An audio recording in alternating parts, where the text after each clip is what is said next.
And we're back here. Look who it is. We got rid of Dale. And his nonsense.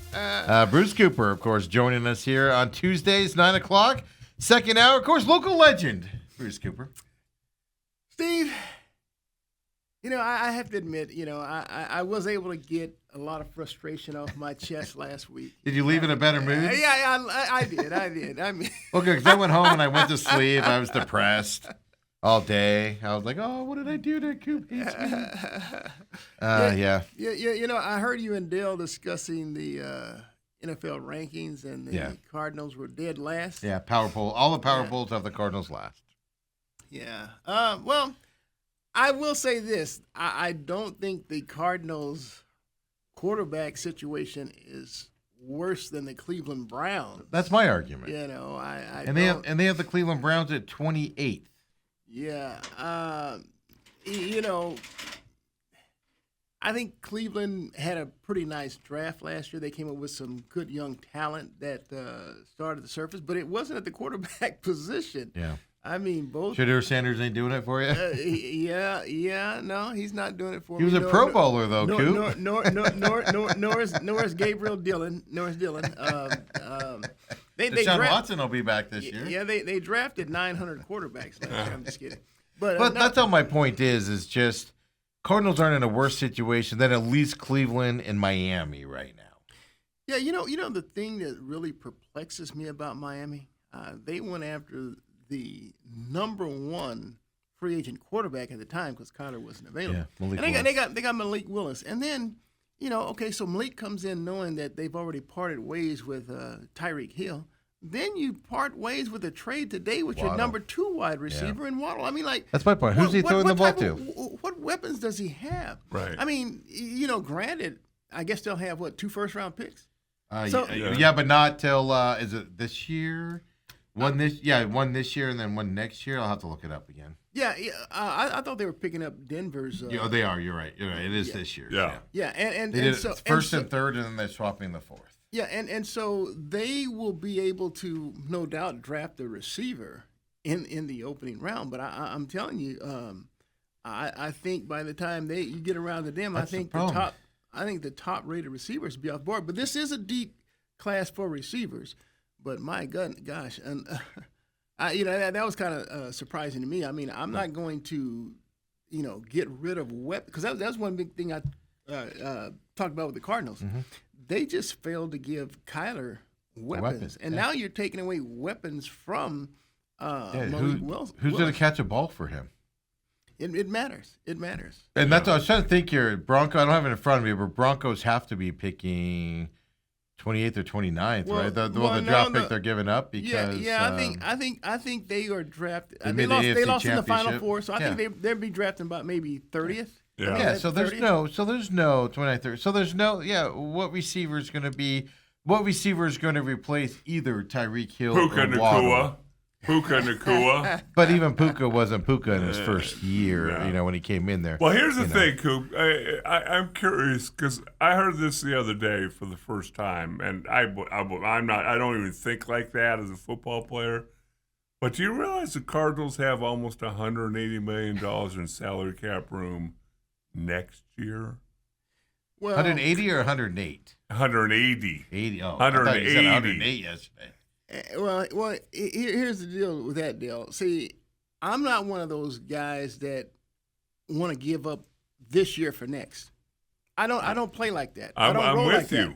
That. If I'm a fan, I'm highly perturbed at 3-14 this past year. Yeah. The organization should be, the players and new coaching staff, everyone should be galvanized to better that. I mean, I'm shooting for the stars, and if I fall, I hope I land on the moon. But I'm not trying to sacrifice year 1 for 2 or 3. That's not going to happen because here's the deal.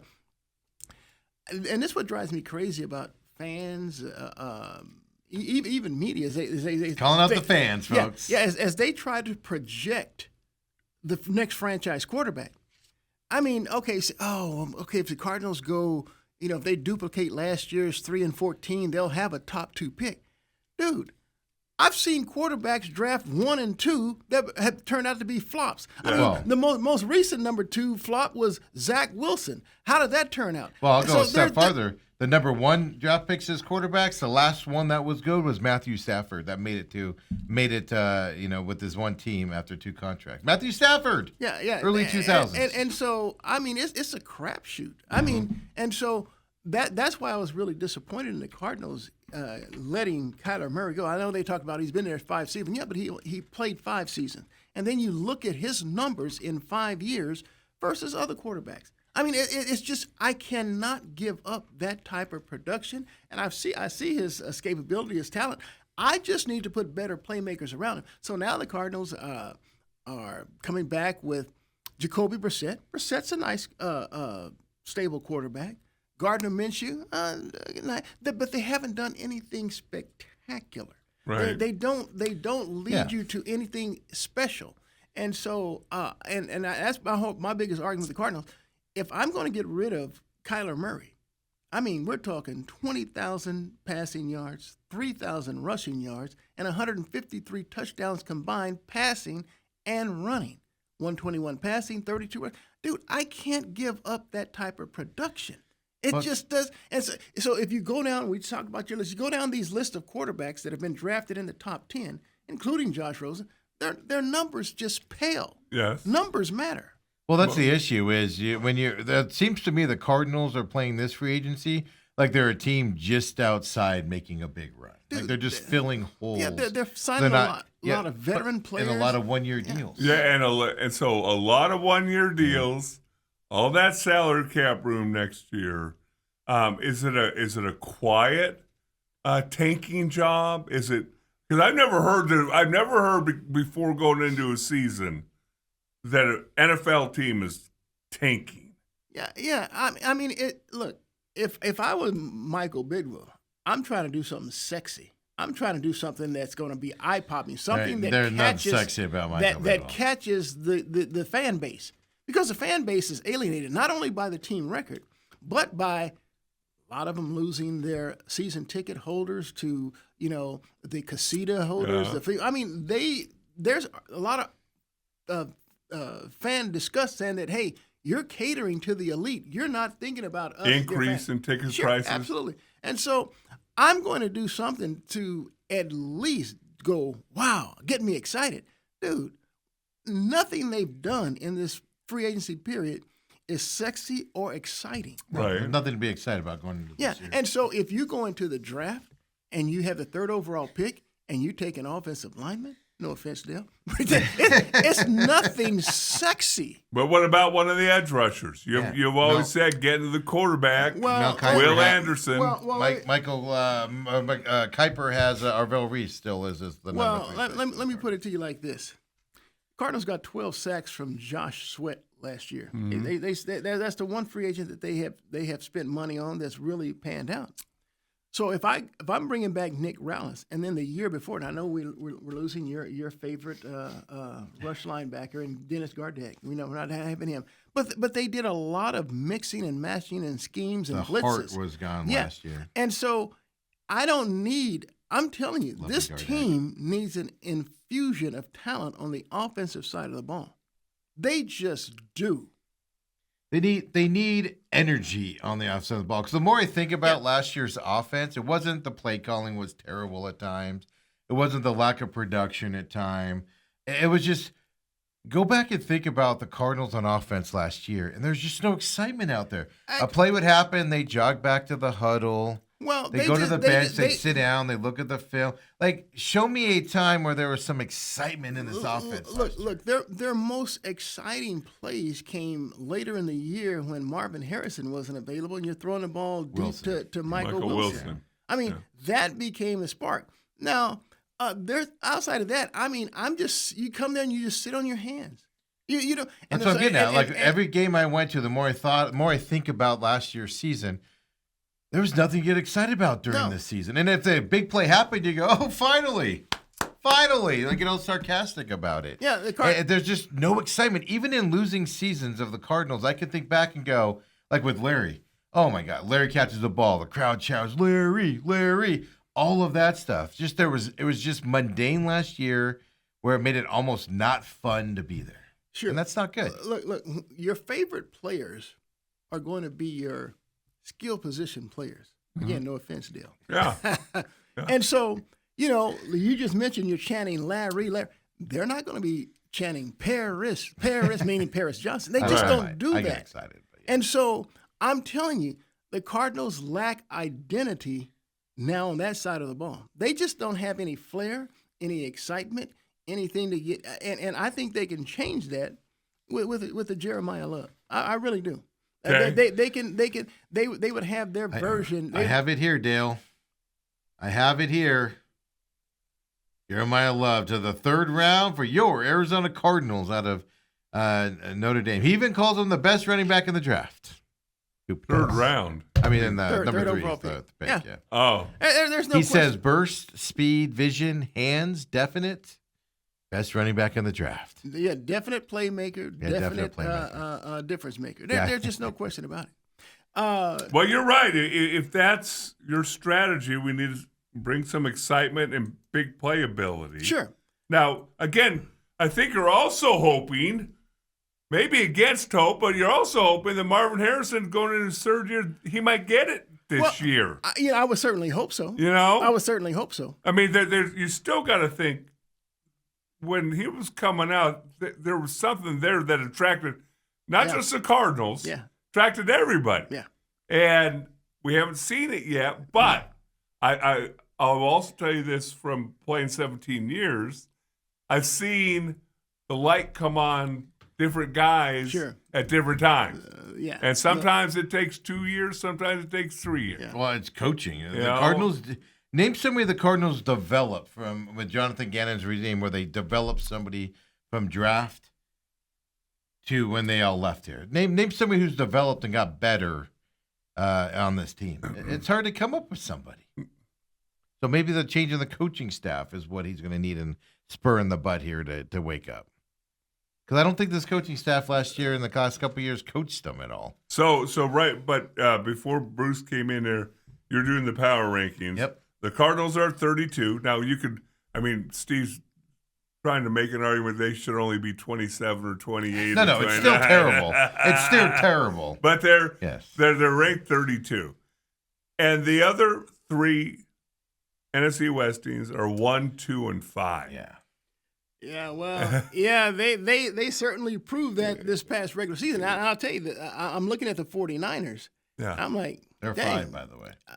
Dang, Brock Purdy just got some receivers. Yes. I mean, he's to add to Ricky Pearsall and his great tight end there, Kittle. Yep. They now have Evans. big Mike Evans, and then they just signed Christian Kirk. Yeah. For 1 year deal. Yeah, and so, dude, that's a lot. And then you have one of those electric running backs that can run and catch the ball. Yep. In Christian McCaffrey, much like you see with Saquon Barkley, Bijan Robinson, and Jeremiah Love, though you haven't seen it yet. Yeah. Seen it only in college. Right. And so that type of player can make you play that pick your poison type of guy. Because now when you have, some great threats on the perimeter at receivers, you can say, okay, let me roll coverages that way. And then I'm going to put a linebacker on to try to cover McCaffrey. Right. You can't do it. No. You can't. So now you try to bring in an extra defensive back, Yeah. and then you might decide, hey, I'm running a draw. Yeah. I'm gonna run this. I'm gonna run a stretch play. You keep them off balance, and so they're trying to match up personnel to you. Cardinals don't have anyone that they have that the defenses. They stay up late at night and try to match personnel with. Everybody's fighting to get in front of somebody. Kyler I Murray, want that guy. I want that guy. Yeah, Kyler Murray was the only one they said, okay, look, we might want to keep a spy in. But that was it. They had no one else outside of this man. Right. By the way, Mel Kiper has Jeremiah Love going 4 to the Tennessee Titans. Great move by the Titans. I mean, they drafted their quarterback a year ago in Cam Ward. Yeah, get that running back. And they got a couple of wide receivers this year. But here's the interesting stat that they say here in this article. A running back hasn't gotten in the top 4 since Saquon Barkley did back in 2018. I really don't care about that. Few and far between here for running backs. I mean, because if you're redrafting, like I talked to Dale about that. Emmitt Smith, the number one rusher all time. I think he went 18th. If you did a redraft, people would take him one. They take him two. I mean, it's so I never worry about that. Right. See, one thing I don't want to do, and what I see a lot of teams do anyway, they'll either draft for need or they're force value.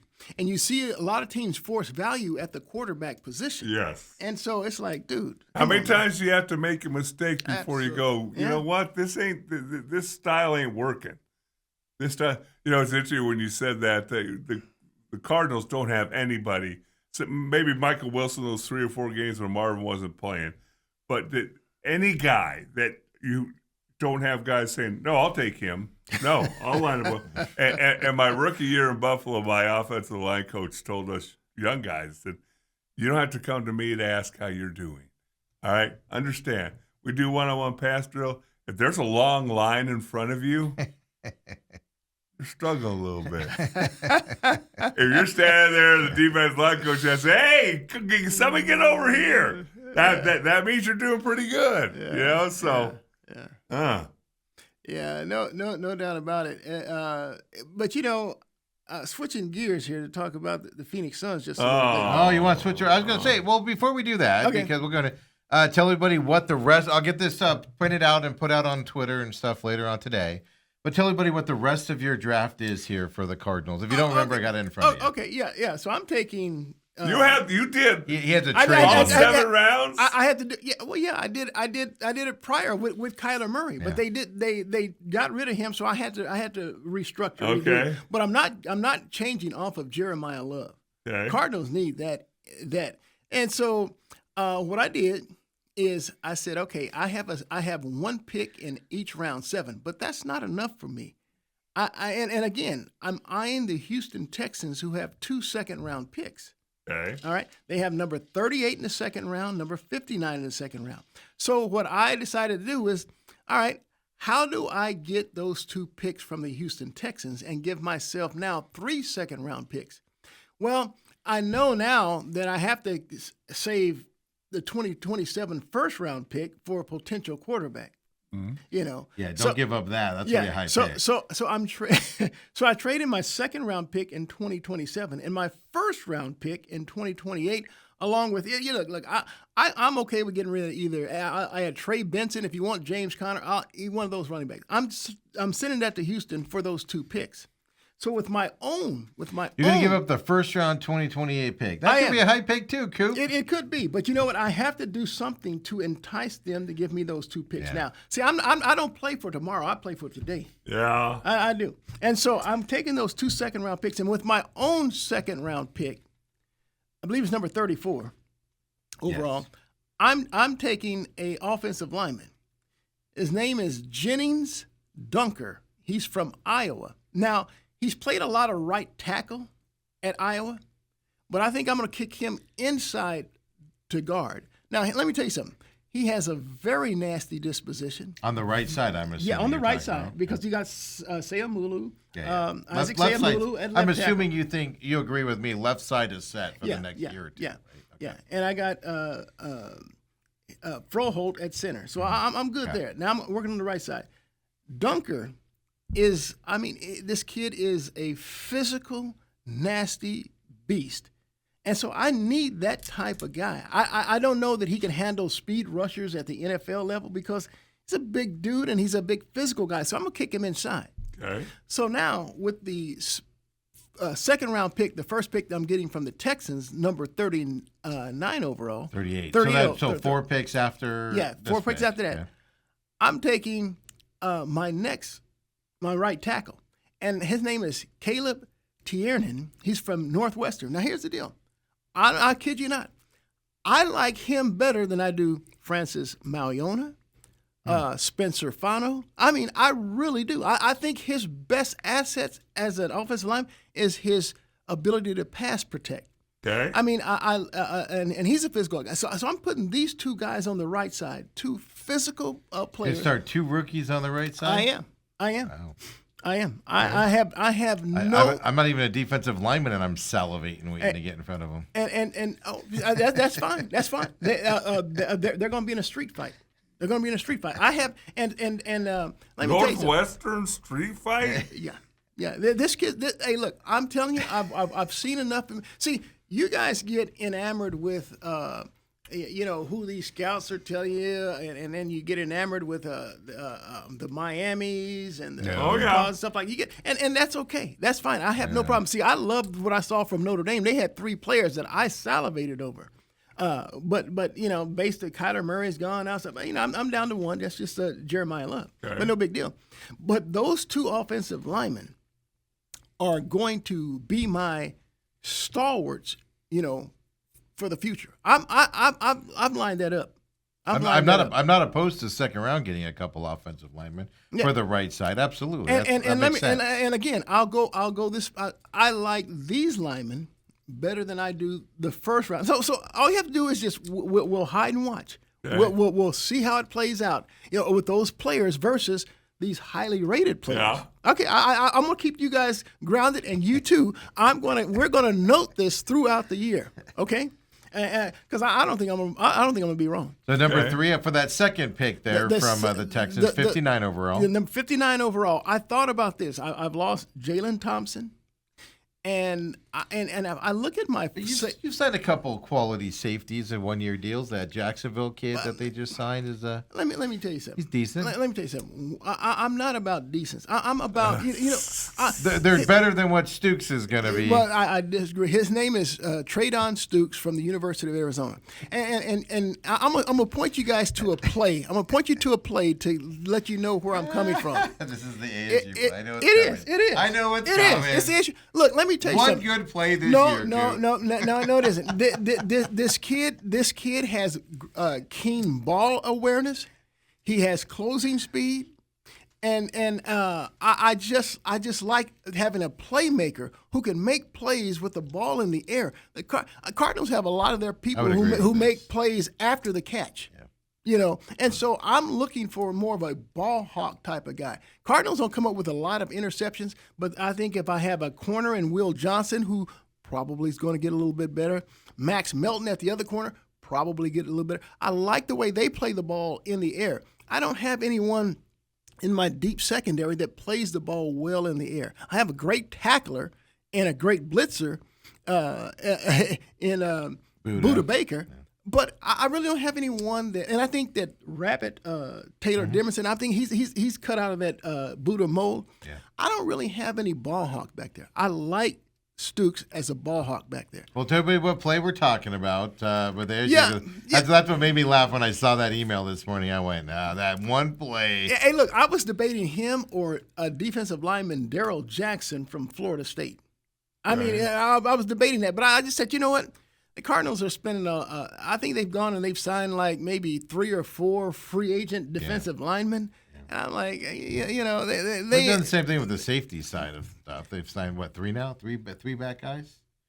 Have with losing really? Thompson? Yeah, the Jacksonville kid they just signed, and I'm forgetting the other one. At least 2. Maybe a third one I'm thinking of. Wow. That they signed, yeah. But Stooks was the guy at the ASU U of A game, for those of you that watched that. Yeah. Ball's in the air.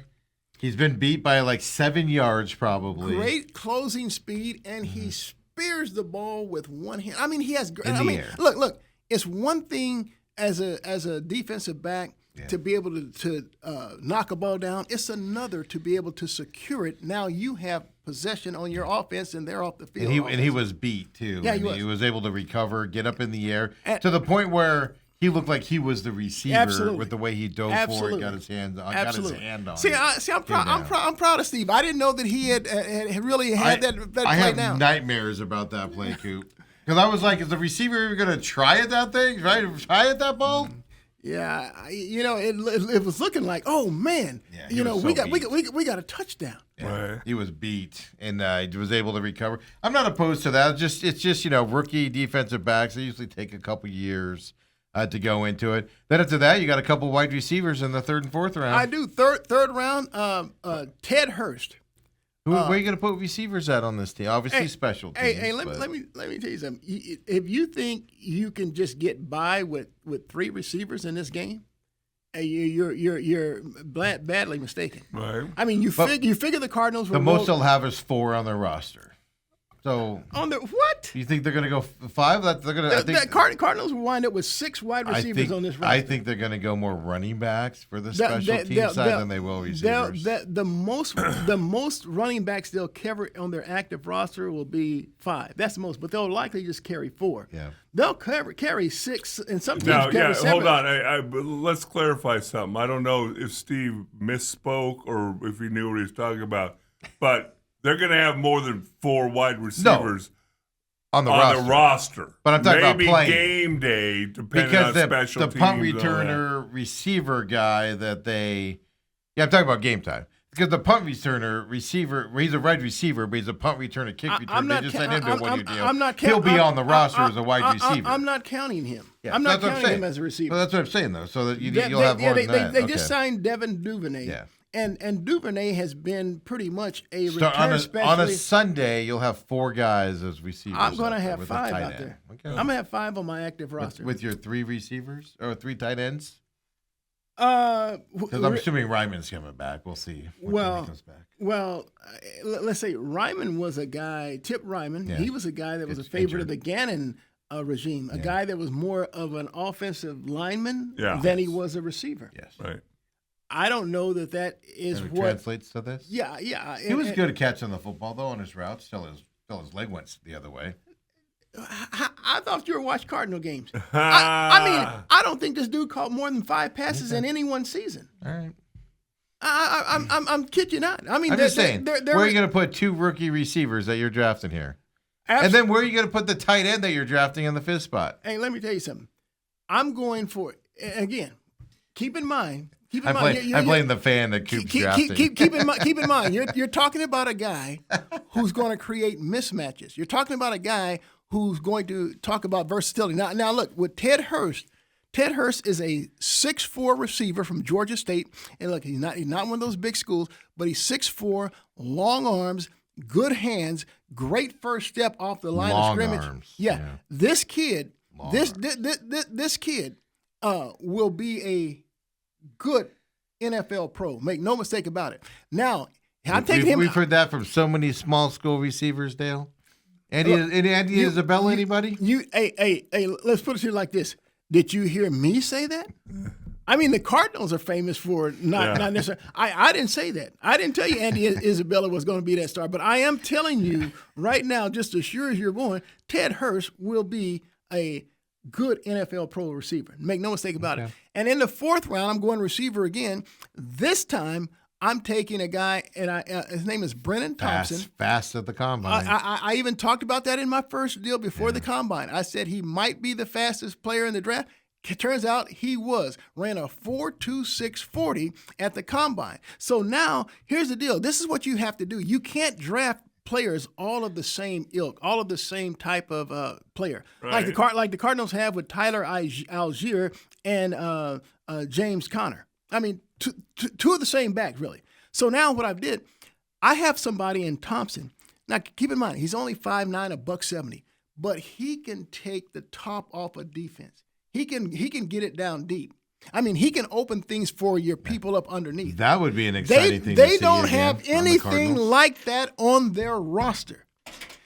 Thompson, again, I mean, I got to go back to Ted Hurst. He's a guy that's going to be a nice red zone target for me as well. And then I'm in the 5th round, I go tight end. I go Tanner Koziel from Houston. Now, Koziel's 6'7", 255. Great hands, but here's the deal. Another thing, how many times did we see the Cardinals struggle in the red zone this past year? Yeah, a lot. I got a guy that's 6'7", that I can move around. I can even put him in an H-back. I got a guy that's 6'7" I can throw to, and I got Hurst at 6'4" on the other side. Dude, I'm creating something that the Cardinals don't do offensively. I'm creating mismatches. I'm creating and dictating to a defense, hey, you match up to me or else. It's just, and then it opens up other things. I mean, I got a great running back that can catch out of the backfield. I mean, some people might mistake him for a wide receiver. I'm talking about Jeremiah Love. Love has those type of hands. He has those Christian McCaffrey, Bijan Robinson type hands. Why wouldn't you want something like that? I mean, I can't make this stuff up. So in the sixth round, I do like your sixth round pick. In the sixth round, I take Haynes King, a quarterback from Georgia Tech. Now, King's a very, he's probably the most athletic quarterback in this draft. You have to be to run that Georgia Tech system. Yeah, dude, and he throws accurately out of the pocket. I mean, so he's a developmental guy. I'm not looking for him to come in and usurp either one of the quarterbacks I have. Mm-hmm. But he's my developmental guy. And you know what? You never know. He might turn out to be my franchise quarterback. I'm not saying in any way, shape, or form that he is, but he's my developmental guy. My final guy, I'm going back to the offensive line again because I really love this kid. His name is Justin Pickett. He plays on the right side of the line. I mean, this kid is just filthy nasty. I mean, a filthy nasty physical. From Duke. Yeah. From Duke. Again, you're going to all these basketball schools, Coop. A basketball school. Hey, look. He was a big dude in the I want you guys to follow, and Steve's going to do this for you. He's going to keep this, and he's going to. We're putting it out on Twitter later on today. He's going to chart these offensive linemen that I have, and I'm telling you, these particularly in the second round, I think they're equally as good, if not better, than all the ballyhooed first round picks. The nice news deal is I won't be charting much on those offensive linemen because they'll just be on the bench. Do I chart them left bench, right bench? Like what do I move them here on the? Wow. In all seriousness, so there's Coop's draft, their revised draft. We'll get it out on Twitter later on and things. It just the Stooks one just makes me laugh because that one play, man, you will not let that one play go. Look. I'm kid you not. I really battled with that pick. I mean, I like Darrell Jackson, the defensive tackle from Florida State. I like him a lot. Right. But I just don't have enough playmakers in the secondary. Well, and you hope you get both your first round defensive tackles back. Hey, here's the deal. And that's one of the things. I no one will say this. This is like a big, deep, dark secret. See, I was at the game when Walter Nolan got carted off. It was against the Falcons. The knees, yeah. And no one has ever said, is it an ACL? They don't do that. They don't do that with the Cardinals. At least under Jonathan Gannon's regime, they don't do that. And so I have no idea if I had – because, look, I'm going to tell you something. I might even look at this point and say, I thought the Cardinals – they'd be smart if they did something like this. You remember how they brought back Calais Campbell a year ago? Yeah. There's a dude out there, free agent, defensive lineman, very accomplished, getting a little long in the tooth as well, but he played at Chandler High School. That's what I said Jordan. A couple of weeks ago. Did you really? Yeah. Here's what we don't know about Cam. What we don't know about Cam Jordan is, if you don't know, Saints for 15 years, dominant NFL career, played here in Chandler. His parents still lives here, or at least they did. Yeah, Steve Jordan and his wife still. So they still live here. So here's the question you got though at this age. That's what we don't know. But then we don't know if is this a last ditch effort for a run for a Super Bowl where he'll take less money? Does he want the money? But then he makes a comment about this with the Saints. I don't know if it's going to pop up here if I have it in front of me. But he basically said, going back to the Saints, unless they match what I want, doesn't make any sense. At least with the Saints, he's saying it's about money. Okay. And that's why they couldn't come to a deal, was they were negotiating and they were lowballing him compared to what he thought he was worth. The Cardinals aren't signing him for that. Now, if he can come back for a discount to come back home, then yes. But what he's saying tells me he's in this for the money. Look, Dale just said they have $180 million. Look, the Cardinals, next year. The Cardinals are one of those franchises. This year, I think they're $64 million, something like that right now. Don't quote me on that, but somewhere around there. There's still enough to do with it. Yeah, absolutely. They're one of those franchises who has to overpay.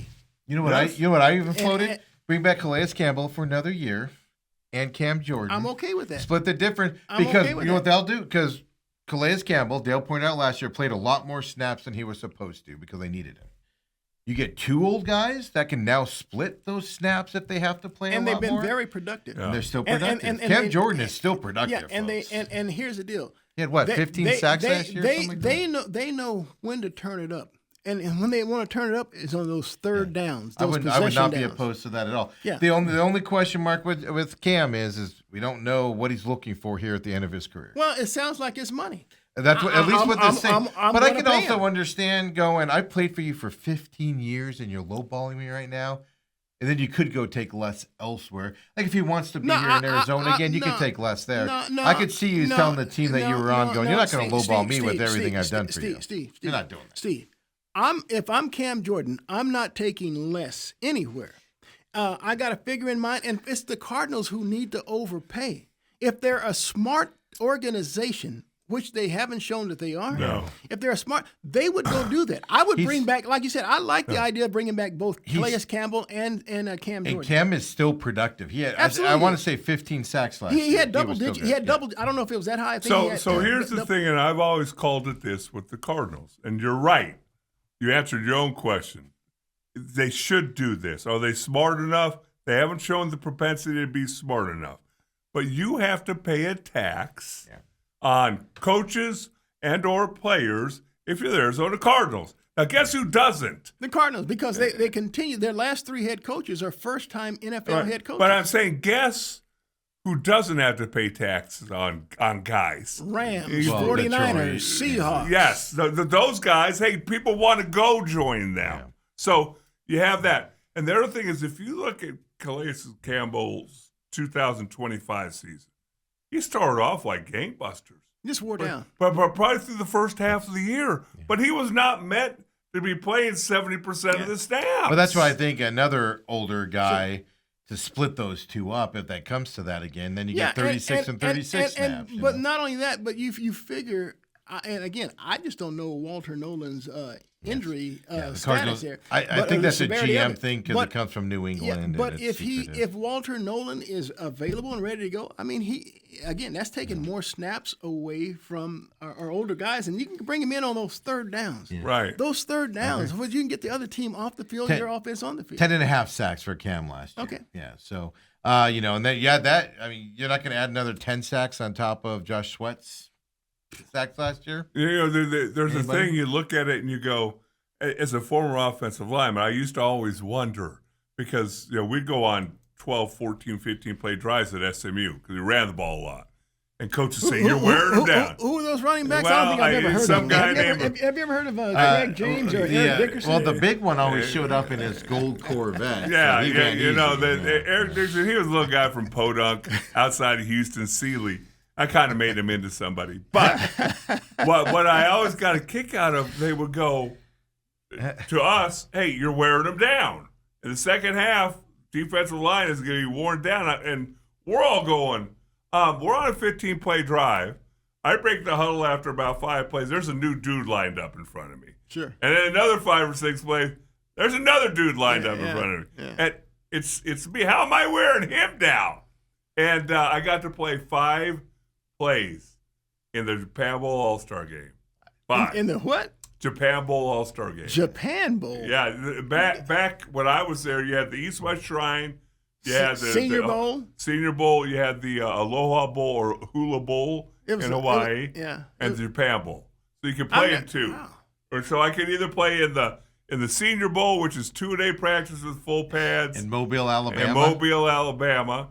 Or I could go to Japan, see Tokyo, have 2 non-padded sweats walkthroughs, and play a game. I chose Tokyo. Not thinking I'd ever get back Dude, there. I've never heard of the Japan Bowl. Have you? Yeah, but only because of him, and it was a big thing back in Dude, the day. I thought, yeah. geez. It probably went on for about 10, 12 years. But Yeah, it was a big thing. I'm telling you the story. Doug Flutie was the quarterback on the other side. And I got to know the defensive lineman on our team, and they said, let's get you a sack.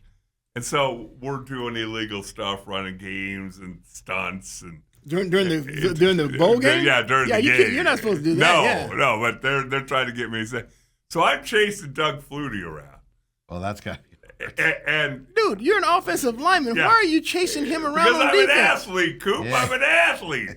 And I wanted to see what this whole. It's harder to play defense than it is offense. Dale never saw Flutie in BC running around. Obviously, never saw any game film on it. No, and obviously there were a bunch of highlights. I blocked one of his passes, had a bruise on my. He's only 5'9", so that's probably not tough. I blocked one of his passes, had a bruise for about 2 weeks. But I played 5 plays, and I took myself out, and I went over on the sideline. And I go, I'm going to throw up.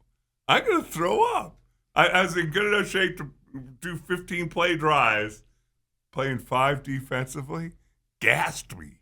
So it is harder. So when you're talking about getting these old guys to play 30 snaps a game, they're going to stay fresh for the entire season. And they're going to come in on third down when the offensive tackle's been blocking somebody else, for 5, 6, 7, 8 plays. Now all of a sudden you got Calais or Jordan coming in. Yeah. Ooh. Dale, that's a fascinating story. I didn't know that. I didn't know about the Japan Bowl nor your proclivity to be a stalwart defensive lineman. Cam Jordan's exact quote was, "If the sense doesn't make sense, then we have to find our own path." Well, which there tells you go. me he's looking at He's the money sure. side as well. And again, look, I'm going to bring him back. And look, I don't know why the Cardinals weren't interested in bringing Christian Kirk back either. I mean, Christian was he was very productive here. But here's the thing, though. It goes to what Dale said. You have to have it both ways. He's been here before. He knows the regime. Yeah, but a one-year point. deal That's a in good point. 49ers as your career, I mean, his career is wrapping up. It He's is. on the backside. And he may 1 year in 49ers looks a lot better than a year in Cardinals. Yeah, because 1 year could set him up for a multi-year contract. Another 2 or again. 3 year deal It could. coming up. Yeah. And So guess I what? can He's see going to be that. playing meaningful games at the end of the year. Yes, that's the thing. He's going to be on TV a lot more. He did that. He played a playoff game. In Houston. With Houston, yeah. Yeah, and he ate up. Who did he eat up? The good defensive back guy that I'm forgetting his name right now. Was it He the had a Baltimore great. He had a great Ravens? game. Was it the Ravens? that they beat? No, that wasn't the Ravens. It was. Holy cow! I don't know. Come to me. Well, he Because they weren't in that normal. Oh no, spot. he had 5 or 6 catches. I think in that game. And he Wasn't it the Patriots? Was it the Patriots? Did Houston lose the game that they had a big game in? Yes. I thought. Oh well, maybe it was the It Patriots. was the Patriots, 28-16. Yeah. No, they lost the playoff. Because remember, they weren't in that Saturday morning, 9 a.m. kickoff role. They were in the later game. Yeah, it's the Patriots they lost to. No, he had a great game in that game.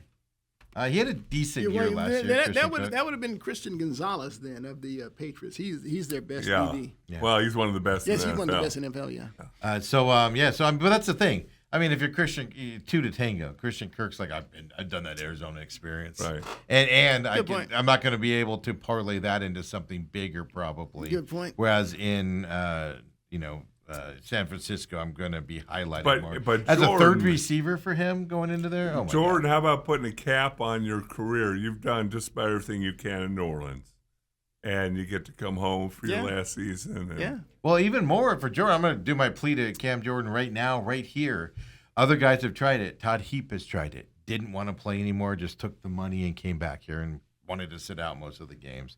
Terrell Suggs was done and said, "Oh, you're going to pay me? I'll come play another year," knowing he was done. He just takes the money. You have the ability, Mr. Jordan, to come back home and put your stamp on your career with your hometown team, and you are the one that can do it differently than the other guys did. Come do it.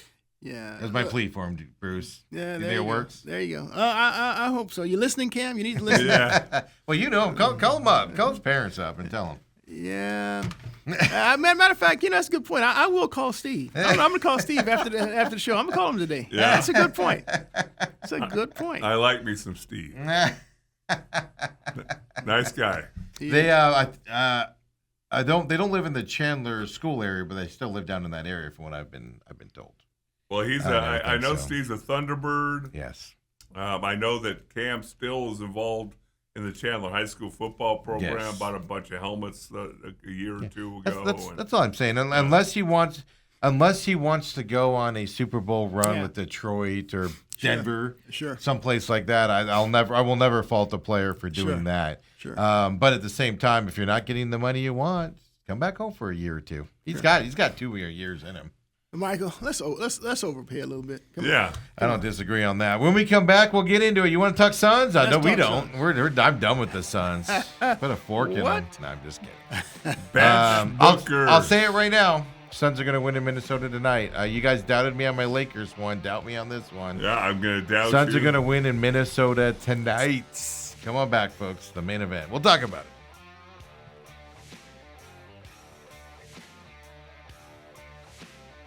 And we're back here.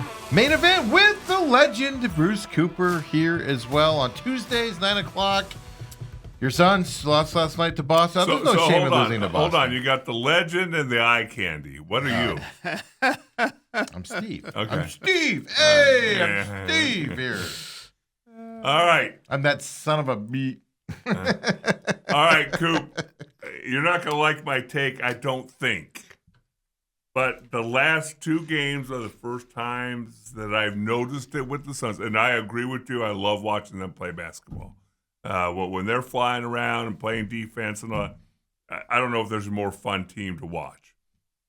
But the last two games, in the games, Toronto and last night in Celtics and with Boston, the last 5 minutes of the game, does it seem as apparent to you as it does to me that it goes back to the 2018-19 Devin Booker, where he's the only show, doesn't pass, turns the ball over, all those things. It's like Dale, you are 1,000% correct. I mean, look, there was a stretch when Booker scored 23 consecutive points for the Suns, but it was in the flow. But when he did so, he was one-on-one. Yeah. In the fourth quarter, in both Toronto and last night in Boston, they're sending doubles at Booker. Yeah. It's almost like going back to the last 2 years with Booker and Durant when they doubled in. There's turnovers that lead to stuff the other way. Now, the Suns had a 5-point lead. Jaylen Brown gets fouled for the 9,000th time, hits his millionth free throw last night. I'm obviously exaggerating. Right. I'm getting chapped. So the leads cut to 3. Suns come down. All right, they have a 3-point lead. So what do? They throw the ball to Booker, who's looking to isolate. He doesn't see, because his back is to Jaylen Brown. Brown comes behind, steals the ball, fast break, Jason Tatum, layup. It's now a 1-point game. Suns trying to call a timeout. But again, out of the timeout, they're trying to isolate Booker, and they are continuing. They're not going to let Booker do what he did in the first 3 quarters. They're doubling. They're expecting. And so I'm like, where's Colin Gillespie?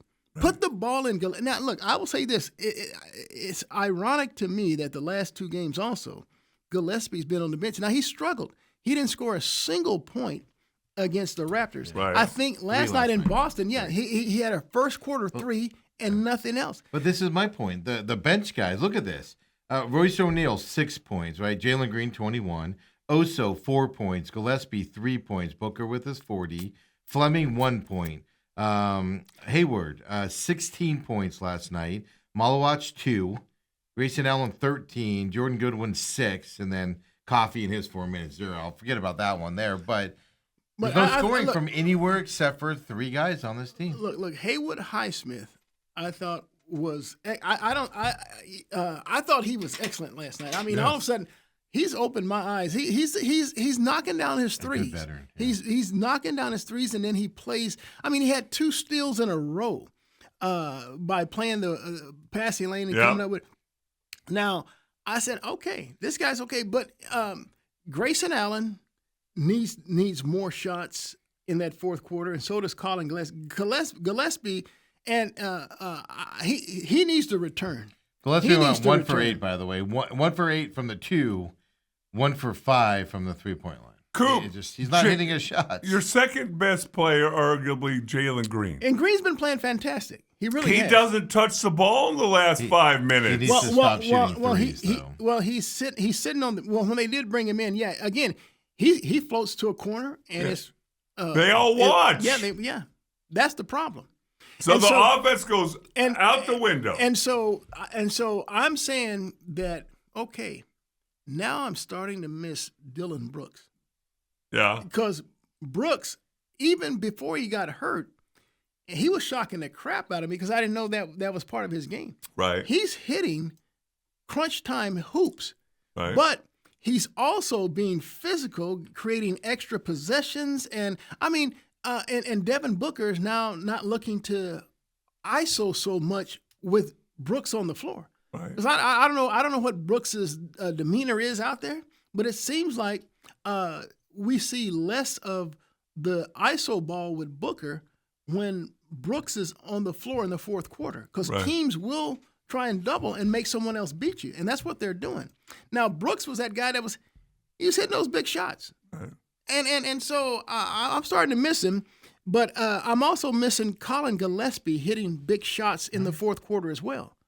I mean, dude, I don't know if But he's hurt. I just think he's hitting the wall. He's hitting that wall. It's the most he's ever played in the NBA. But if you're Devin Booker, you know they're coming at you. Yeah, that's what I don't understand. So you I draw don't the double understand. team, get the ball moving. I don't understand, and he doesn't pass well out of the double team. No, we've seen that. It's 2 like years prior. an eighth grade, AAU game. He's soft Dude, passes. Let me tell you something. I'm watching the Lakers and the Rockets on Peacock. Rockets have a fourth quarter lead. Good game The yesterday. Lakers decided we're not going to let Durant beat, and they put Durant up high. Mm-hmm. They're running doubles at Durant. Durant's struggling. Matter of fact, he started backing up. One point, he stepped on the half court line, and it was a turnover. Really? He threw the ball away 2 or 3 times as well. So I'm like, man, I don't know why the Suns don't try that. But the Rockets were without Sengun, which he's a guy that can Hurt force you. the force. But yeah. even when he's out there, that Rockets offense runs through. Yeah, Durant. the Lakers and their next game, I believe Wednesday against the same Rockets, and so it's like I'm looking at 2 guys in Booker and Durant who don't pass the ball well out of double teams at all. Right. You brought up Jalen Green, which I agree to you. On face, it looks like he's integrating into this team well. But still, for a guy getting paid what he's paid, being that right now they're supposed to be the number 2 guy on this team, he's still 8 for 20 from 2-point land, 1 from 7 from 3-point line. He's got, even scored 21 points. Like he's got to get better. At his shooting. Steve, look, before that, I mean, the guy's been playing. I mean, he's been dropping 36, 20. I mean, he's been doing well. But like I told Dale, there's no shame in losing to the Celtics, and the Celtics are a good defensive team that a lot of teams struggle with out there. So I'm less going to be critical from that perspective. But those are the games, if you want to make a run in the playoffs, You do. those are the games that Jalen Green has to step up, Colin Gillespie. You can't have 7 guys on your team with 3 points or 6 points and stuff like that when they score more than that during the game come playoff time. That's all I'm saying is they got to integrate these bench guys into that. I hear you. It doesn't sound like it was a good shooting night for Green, but I'm telling you, I've been. No, he looks good though. He looks like the explosiveness is back. Yeah. He's not afraid and babying that hamstring anymore. He's just letting it all hang out, and so.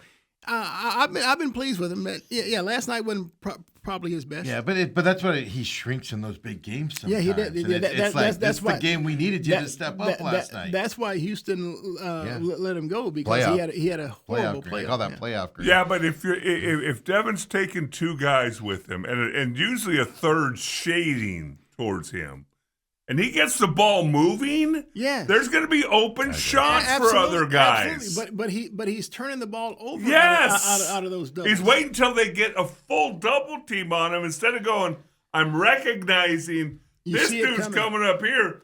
Go. Yeah. Here's an exciting thing, though. Kobe, throw up the West rankings here for you guys. I'm just saying, this is look what we're complaining about, guys. Do you notice anything different about these rankings, Dale? You got to look at the big TV up there. Well, what do you notice there, Coop? If the Suns win tonight, they'll only be 1 game behind the T-Wolves. Even better than that, they've clinched a playoff spot in the 7th seed. They will guaranteed to make at least the top 3. I was never worried about them being a play-in team. I'm just trying to find the positive. Between the Warriors, the Trailblazers, and the look. They need to beat the because I thought the Lakers. My point on the Lakers is I was joking around yesterday. Lakers fans need LeBron James to play for the Lakers because they aren't good with him generally. They play better without him out there. And they've gone on this run with him being out a little bit and stuff to that effect. But the Timberwolves now have become the Lakers, the team that you can catch and get to that 6th seed if you stay healthy. You can catch these Timberwolves teams coming up here. So. Yeah. And the Lakers, I know they now have, a 4-game lead over the Suns? I believe so right now. I'm looking at it, yes. But the Lakers, I've looked at their schedule. They have some tough games. They're going to start. They're going to struggle again with OKC and the Spurs and stuff like that. Yeah. And so I think this last stretch after Thursday with the Spurs, they're going to come back. I think the Suns, their tougher games left would be at home. I think we all think the Nuggets are going to wake up at some point and just go on a run again and get back into that top 3. But Timberwolves and Lakers, I do believe at the end you can compete with them for that 5th and 6th spot when the season's over. I fully believe that 100%.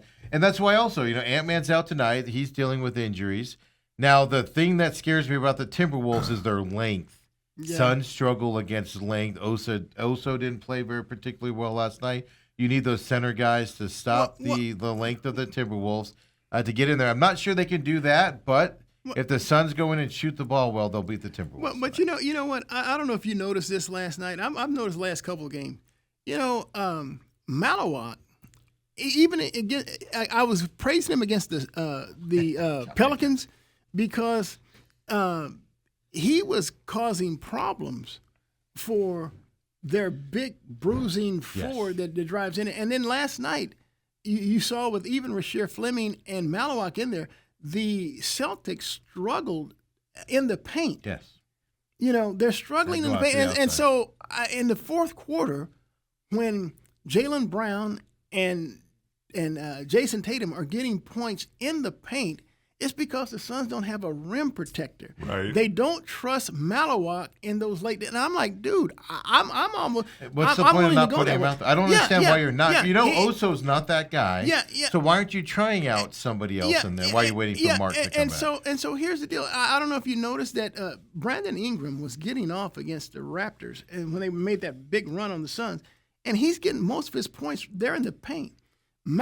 He's struggling to score, having his shots blocked and altered by Malawak. I'm like, dude, instead of going small ball, I was so frustrated. He went small against the Raptors, going small again against the Celtics. Dude, no.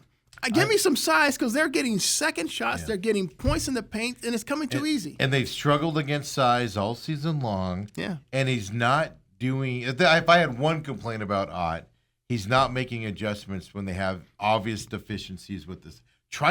Throw something against the wall and see if it works, because what you're doing, and that's the danger of tonight. If they can't figure out this length thing tonight and they're not hitting their 3-pointers, Suns are going to be in a herd of trouble tonight.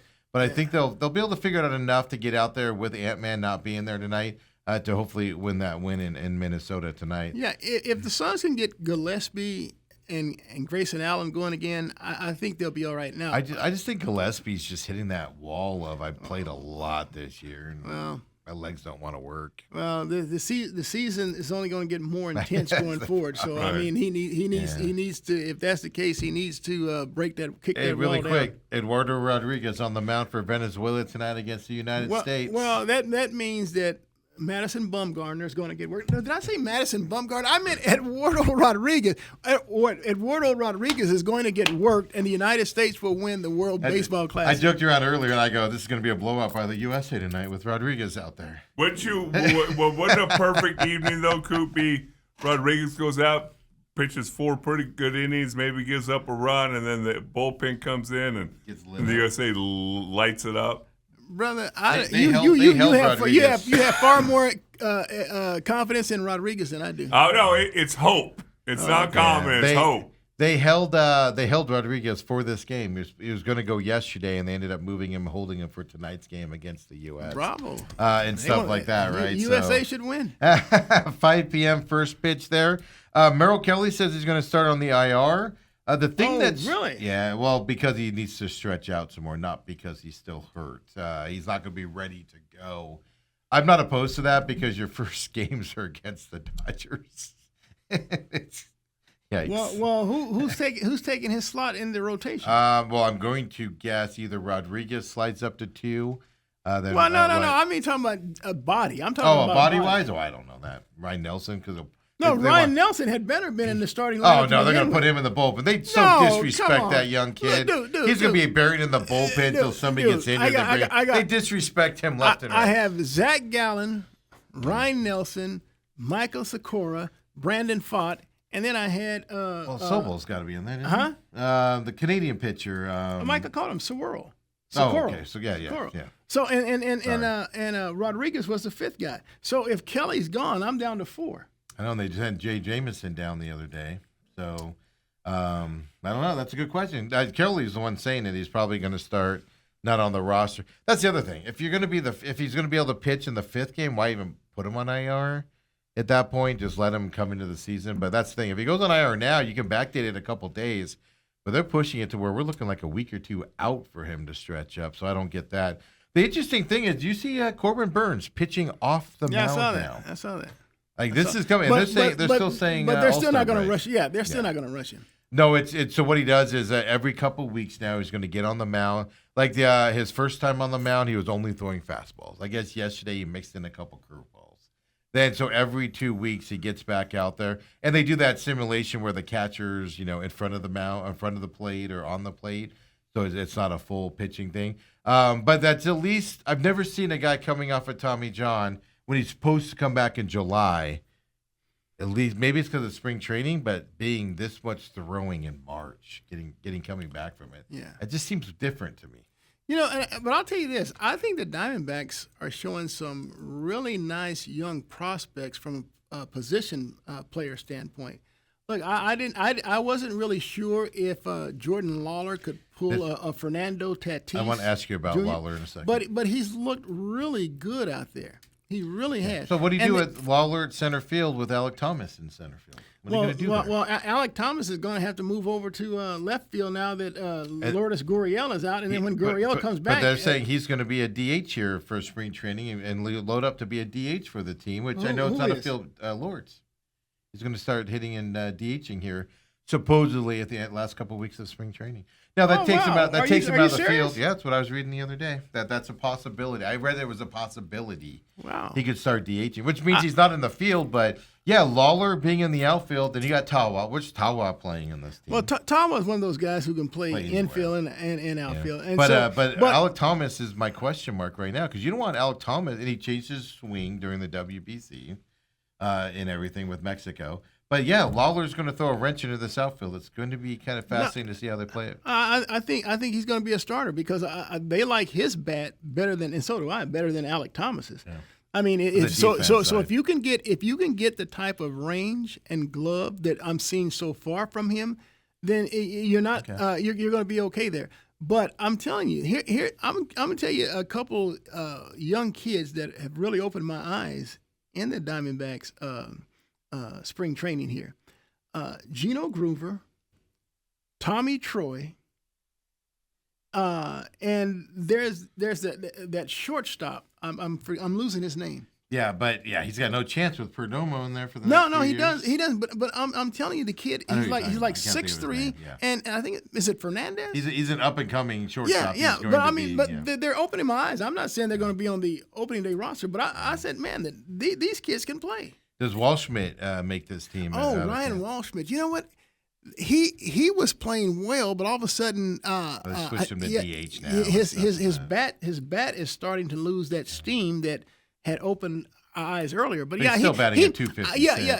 So he will skip AAA if you bring him on the opening day roster, which I don't think they'll do. So yeah, I think they'll go ahead and send him down to AAA. But he's another one of those kids. Yeah. There are 4 kids now. Thank you for saying that. There's injuries coming up here that Waldschmidt will be called back up the second there's an injury someplace. Yeah. He'll be one of the first ones. Look, I'm telling you, Gino Groover and Tommy Troy. Groover was 2 for 3 yesterday, if I remember right. I'm not sure, but I've watched. I'm like, man.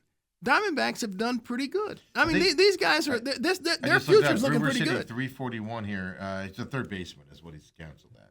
Yeah. You could easily slide him. I know you have an older third baseman, but you got him grooming that. What's Tommy Troy hitting? Let me see if I can find that. He didn't play yesterday, so let me see if I can find that real quick here. Questions. Dale, what's Tommy Troy hitting? Tommy Troy's hitting 263. That's Well, he was. He, No, was- I he, don't hell know. making he had a hot streak. He was. He was hitting well too, but he didn't play yesterday, so it's not as easy. But Spring regardless, training. regardless of what he is hitting, I'm telling you, those 4 kids, Yeah. they offer a nice, bright future for the Diamondbacks. 524, 11 for 21.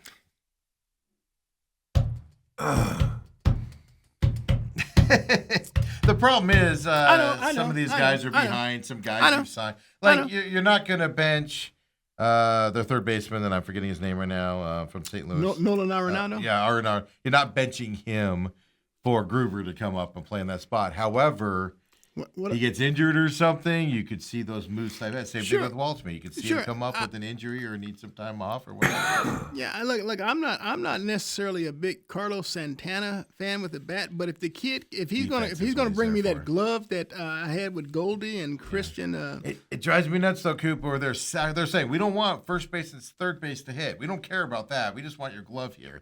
That worries me a little bit about hitting when you say that stuff. It does worry me a little bit. Yeah, no doubt. Pavin Smith has a better bat, but I mean his glove at first base is just like Yeah. You just Iffy. worry about injuries with Pavin, man. Last year showed it. Anytime you kind of rely on him a little bit, it's injuries come in there and he Well, see, misses that's the why you time. like a kid like Tim Tawa. Tawa can he can play anywhere except catch, Right. pitch and catch. Yep. So It'll be fun. Hey, let's get out of here. Everybody, we're having fun today.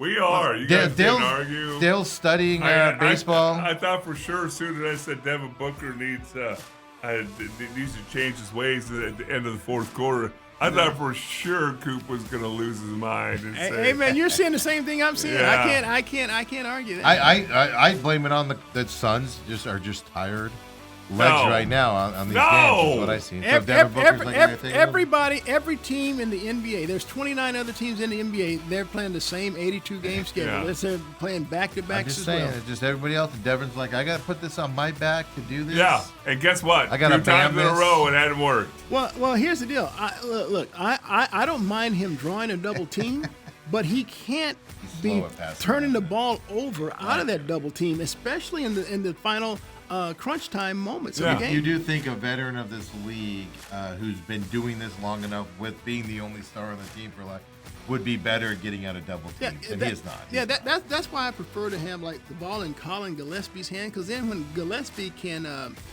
drive and kick and stuff. Now Booker, now when he can catch the ball from someone else that was drawing the eyes, he has a better chance to drive and pull up. I mean, his mid range is off the chart. Yeah, But when he catches the ball and tries to back down and try to go, dude, you're inviting. That's trouble. always been my problem with Booker is the point guard. Was you need somebody else to facilitate the offense and get him the ball on that side so he can make those shots. But Coop, as always, thank you. We'll see you next week. Sounds good. Everybody Sounds else, we'll be back tomorrow, of course. McCollum on Business, 7 a.m. It's up on demand right now. 8 to 10 tomorrow. Main event. Come on back, folks.